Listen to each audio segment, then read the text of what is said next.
మోదీతో జగన్ ను తిట్టించాలా?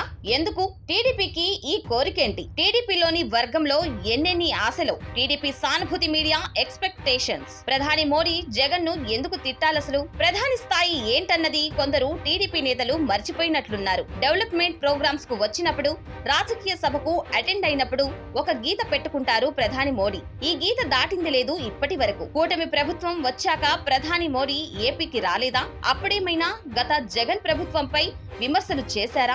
లేదు కదా. అమరావతిని జగన్ ప్రభుత్వం నిర్వీర్యం చేసినా, అమరావతి 2.0 కార్యక్రమానికి స్వయంగా వచ్చిన ప్రధాని జగన్ ను ఒక్క మాట అనలేదు. ఆ తర్వాత యోగా డే సందర్భంగా విశాఖకు వచ్చిన ప్రధాని మోడీ ఆ ప్రోగ్రాం చూసుకొని వెళ్లిపోయారు. మరి వాటికి ఏం భిన్నంగా జరుగుతోందని ప్రధాని మోడీ వైఎస్ జగన్ ను విమర్శించాలి? నిజానికి వైసీపీ ఒక చచ్చిన పాము అనే అభిప్రాయం రాజకీయ విశ్లేషకుల్లో కనిపిస్తుంది.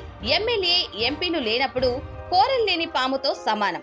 కూటమి ఇంత స్ట్రాంగ్ గా ఉన్నప్పుడు ప్రతి విషయంలోనూ ప్రతిపక్షాన్ని గిల్లాల్సిన అవసరం లేదనేది బీసీవై పార్టీ అభిప్రాయం కూడా. ప్రధాని మోడీతో వైఎస్ జగన్ మీద కొన్ని కామెంట్లైనా చేయించాలని ఢిల్లీ స్థాయిలో ప్రయత్నాలు జరిగాయని కొన్ని మీడియాల్లో వచ్చింది. జగన్ పై ప్రధాని ఏదో ఒక విమర్శ చేస్తారని టీడీపీ ఓ మీడియా వర్గం కూడా ఎక్స్పెక్ట్ చేస్తుంది.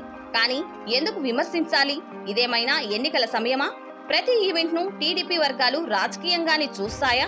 ఇదేం పోకడా అని విమర్శిస్తుంది భారత చైతన్య యువజన పార్టీ. రాష్ట్రంలో డెవలప్మెంట్ కనిపిస్తే ఆ సౌండే చాలు. ప్రతిపక్ష వైసీపీని ఏమీ అనక్కర్లేదు. ఆ ఒక్క ప్రయత్నమే కొన్ని లక్షల గొంతులకు సమానం.